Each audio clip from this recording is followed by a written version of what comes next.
नमस्कार मंडळी, कशा सगळ्याच्या करते सुद्धा मस्त असं. मी वर्षा आयुर्वेदा रेसिपीज या माझ्या चॅनलमध्ये तुम्हाला सर्वांचं खूप खूप मनापासून स्वागत करत आहे. तर तुम्ही म्हणता आता कोणता व्हिडिओ, तर रेसिपी वगैरे काही नाही, तर ब्युटी टिप्स तुमच्यासोबत शेअर करणार आहे. एकदम मस्त सॉफ्ट क्रीम आपण बनवणार आहोत, जेणेकरून आपल्या चेहऱ्यासाठी एकदम उपयुक्त ठरणार आहे. तर माझा चेहरा बघू शकता एकदम ऑइली झालेला आहे. मी आता जवळजवळ 5-6 तास झालं चेहरा धुतलेला नाही. त्यासाठी मी धुतला नाही, कारण की तुम्हाला व्हिडिओमध्ये स्टेप बाय स्टेप मी तुम्हाला आपला चेहरा क्लीन कसा करायचा सो ते सांगणार आहे. आणि एकदम बेसिक गोष्टी, आयुर्वेदिक गोष्टी तुमच्यासोबत आज मी शेअर करणार आहे. एकदम 3च इन्ग्रेडियंट्स पासून सॉफ्ट अशी क्रीम व्हिटॅमिन ई युक्त बनवणार आहोत, जे की तुम्ही मार्केटमध्ये 2,500 हजारापर्यंत सुद्धा त्या क्रीम्स भेटतात. पण त्याला आपण विचार करायचं म्हटलं तर फक्त 10 रुपयाच्या बजेटमध्ये आपण ही क्रीम बनवून 7 दिवस स्टोअर करू शकतो. अशाच वेगवेगळे क्रीम्स तुमच्यासोबत शेअर करणार आहे. तर सगळ्यात अगोदर तुम्ही माझा चेहरा बघू शकता आणि कोणतं फिल्टर लावलेलं नाही, काही नाही. डिरेक्टली तुमच्यासोबत हा व्हिडिओ मी शेअर करत आहे, जेणेकरून आणि की बऱ्याच नंतर मला कमेंट्स येतात की तुम्ही फिल्टर वगैरे लावतात किंवा मेकअप वगैरे करून व्हिडिओ शूट करतात, त्याच्यामुळे तुमचा चेहरा असा दिसतो किंवा अशा गोष्टीला लगेच फरक पडत नाही. तर तुम्ही मला सांगा, तूप खाल्लं की रूप कधी येतं का? नाही ना. तर त्याच्यामुळेच मी तुमच्यासोबत आज हा व्हिडिओ तुमच्यासोबत शेअर करत आहे. तर तुम्ही माझी स्किन बघू शकता, ऑइली आहे आणि इथं थोडे पिंपल आलेले आहेत. आता माझी ऑइली स्किन आहे, त्याच्यामुळे पिंपल असे येतात आणि आले त्याच्यामुळे मग डाग पडतात. डोळ्याखाली माझ्या बरेच काळं होतं, पण आता नाही. ते कसं घालवायचं ते सुद्धा तुमच्यासोबत मी नंतर शेअर करणार आहे. तर आज क्रीम शेअर करणार आहे. तर सगळ्यात अगोदर माझा चेहरा बघून घ्या आणि त्याच्यानंतर आता आपल्याला करायचा आहे फेस वॉश. तर तो फेस वॉश कसा करायचा, घरच्या घरी कसा बनवायचा, तर ते अगोदर बघूयात आणि नंतर मग क्रीम कशी अप्लाय करायची, कशी तयार करायची, तर ते बघून घेऊयात. तर सगळ्यात अगोदर आपल्याला जे हिरवे मूग असतात अख्खे ते घ्यायचे आहेत. या ठिकाणी मी 2 ते 3 चमचे हिरवे मूग घेतलेले आहेत. तर ते वॉश करायची गरज नाही, डिरेक्टली बाजारातून जेव्हा आणतात तेव्हा तुम्ही फक्त सॉफ्ट कपडे नुसतं पुसून घ्यायचं आहे आणि त्याची मिक्सरला अशा पद्धतीने पावडर तयार करून घ्यायची आहे. आता ही जी पावडर बनवली आहे, तर ते आपलं स्क्रब पण आणि फेस वॉश पण हे दोन्ही तयार होतं. याच्यामध्ये तुम्ही एक तर दूध किंवा गुलाबजल ह्या दोन्ही गोष्टी मिक्स करून घेऊ शकता, किंवा आपलं नॉर्मल पाणी घेतलं तरी देखील चालेल.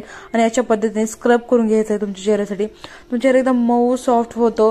डेड स्किन असते, ब्लॅक हेड व्हाईट हेड ते पूर्णपणे निघून जातात आणि केमिकल फ्री हा फेस वॉश आहे. त्याच्यामुळे तुम्ही घरी एकदा तरी नक्की ट्राय करा. एकदम जे स्किन आहे ती सेन्सिटिव्ह असते, त्याच्यामुळे केमिकलचे प्रोडक्ट्स वापरून आपली स्किनचा जो वरचा लेअर असतो तो कमी होतो. तर आता हा फेस वॉश आपण बनवला, आता क्रीम बनवून घेऊयात. तर याच्यासाठी मी 5 बदाम घेतलेले आहेत.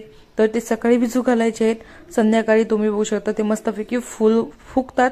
त्याच्यानंतर जे वरचं टर्कल आहे तर ते काढून घ्यायचं आहे आपल्याला. टर्फल काढून घेतल्यानंतर मिक्सरचं भांडं घ्यायचं आहे छोटंवालं, त्याच्यात हे सगळे बदाम टाकून घ्यायचे आहेत. तर याच्यामध्ये टाकायचं आहे गुलाबजल टाकल्याच्या नंतर जे आपल्याला पेस्ट बनवून घ्यायची आहे. तर ही क्रीम तुम्ही 7 ते 8 दिवस फ्रीजमध्ये स्टोअर करू शकता.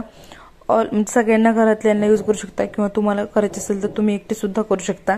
कोणाला नसेल द्यायची, किंवा जर आपलं ग्लोचं रिझन जर सांगायचं नसेल तर हे तुम्ही क्रीम नक्की घरी ट्राय करून बघा. त्याच्यामध्ये टाकायचे व्हिटॅमिन ई ची 1 कॅप्सूल आणि ॲलोवेरा जेल थोडंसं टाकायचं आहे, किंवा जी कोरफडीचं जे पान असतं तेथील मधला जो गर असतो तो टाकला तरी देखील चालतो. तर मस्तपैकी आपल्याला ग्राइंड करून घ्यायचं आहे. तर ग्राइंड करताना आपले बदाम थोडेसे असे स्क्रब टाईप राहतात, तर काहीच हरकत नाही. त्याच्यामुळे थोडंसं आणखीन तुम्ही गुलाबजल ऍड करू शकता आणि ते मिक्सरला बारीक छान करून घेऊ शकता. तर या ठिकाणी मस्त अशी मी पेस्ट बनवून घेतलेली आहे. सो तर फायनली तुम्ही बघू शकता आपली होममेड क्रीम या ठिकाणी बनवून तयार आहे, व्हिटॅमिन युक्त. तर ही क्रीम तुम्ही फ्रीजरमध्ये 1 तास सेट करून घ्यायची आहे आणि मस्तपैकी तुम्ही ही क्रीम 7 दिवसही रात्री झोपताना लावायची आहे आणि सकाळी तुम्ही ग्लो बघू शकता, एकदम भारी होतो. तुम्हाला नक्कीच तुमचे शेजारचे पाजारचे तुमचे मित्र येणार आहेत, नक्की तू काय लावतेस जेणेकरून तुझा हे जो ग्लो आहे चेहऱ्यावरचा तर तो येतो. तर आता तुम्ही व्हिडिओमध्ये बघितलं असेल, जो मिक्सरचं भांडं होतं मी त्याच्यामध्ये क्रीम काढली होती.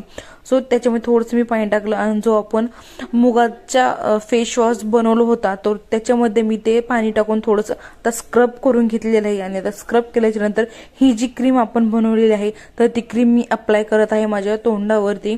तर क्रीम अप्लाय करून तुम्ही याला 2 मिनिटं स्क्रब करू शकता, मसाज करू शकता तुमच्या चेहऱ्याचं. तुमच्या चेहऱ्याचं ॲक्युप्रेशर पॉइंट जर तुम्ही आठवड्यातून 1-2 वेळेस जर प्रेस केलं तर ना तुमचा चेहरा आणखीन म्हणजे वयापेक्षा कमी तुम्ही दिसता. आणि ह्या 2-3 टिप्स जर तुम्ही फॉलो केल्या तर तुम्हाला मार्केटमध्ये जास्त एक्सपेन्सिव्ह पैसे खर्चाची गरज नाही. क्लीनअप वगैरे किंवा जे वेगवेगळे फेशियल असतात सो ते सुद्धा करायची गरज नाही. तुम्ही घरच्या घरी मिनिमम 20च रुपयामध्ये फेशियल सारखा क्लीनअप सारखा ग्लो घरच्या घरी तुम्ही आणू शकता. तर या ठिकाणी मी 2 मिनिटं मी मसाज करून घेत आहे. कारण की मी खूप म्हणजे 8-10 दिवस झालं मी चेहऱ्याकडे दुर्लक्ष केलं होतं, आरोहीचं दुखत होतं. त्याच्यामुळं आज फायनली मी तुमची ती क्रीम शेअर केलेली आहे. आय होप तुम्हाला आजचा हा व्हिडिओ आवडला असेल तर चॅनलला लाईक करा, शेअर करा, सबस्क्राईब करा. Please please please. खूप सारे व्हिडिओज मी तुमच्यासाठी शेअर करणार आहे, त्याच्यामुळं नोटिफिकेशन येण्यासाठी बेल आयकॉनवर प्रेस तर नक्की केलंच पाहिजे. तर दुसऱ्या दिवशी मी फ्रेश झालेले आहे आणि तुम्ही बघू शकता मी फक्त जो आता तुम्हाला फेस वॉश दाखवला सो तोच लावलेला आहे. तर तुम्ही माझी स्किन बघू शकता कालपेक्षा आज थोडी बेटर आहे. आणि आज पहिला दिवस म्हणजे एक क्रीम वापरलेली आहे. तर फ्रेश झाल्यानंतर तुम्ही एलोवेरा जेल लावू शकता किंवा मग कोणतीही तुम्ही सनस्क्रीन लावू शकता. मी जॉयची किंवा लॅक्मेची ह्या 2 सनस्क्रीन वापरते. उन्हाळा पावसाळा हिवाळा कोणताही ऋतू असो आपल्या चेहऱ्याला सनस्क्रीन लावायलाच पाहिजे. तर तुम्ही जर fair and lovely, Pond's cream किंवा आणखी कोणत्या क्रीम असतील त्याच्यावर नंतर पावडर लावत असाल तर हे तर पूर्ण चुकीचं आहे. कारण की आपली डेड स्किन त्यांनी जास्तच होते, ब्लॅक हेड व्हाईट हेड जास्त येतात. त्याच्यामुळे शक्य असेल तर डिरेक्टली तुम्ही सनस्क्रीन लावा. सनस्क्रीन लावल्याच्या नंतर एकदम छान तुमचा चेहरा दिसतो. मेकअप करायचाच असेल तर जो मेकअप मधली कन्सिलर पावडर असते ती डिरेक्टली लावली तरी देखील चालतं. मी फाउंडेशन आतापर्यंत तरी वापरलेलं नाही, त्याच्यामुळे मी हे 2 प्रोडक्ट्स जास्त वापरते. ॲलोवेरा जेल तुम्ही कोणताही यूज करू शकता किंवा डिरेक्टली तुम्ही कोरफडीचा सुद्धा घेऊ शकता. तर मी जेव्हा माझ्या क्रीम बनवायची असेल तेव्हा मी रेडीमेड ॲलोवेरा जेल वापरते. आणि साबण किंवा केसांचं ऑइल वगैरे करायचं असेल तर जे मी प्लांट घरी लावलेला आहे सो ते यूज करते मी. आता तुम्हाला दाखवते मी क्रीम कशी सेट झाली आहे आपली. तर खूप छान अशा पद्धतीने क्रीम सेट झालेली आहे. तर आय होप व्हिडिओ आवडला असेल चॅनलला like share subscribe. Watching for more videos. Bye bye.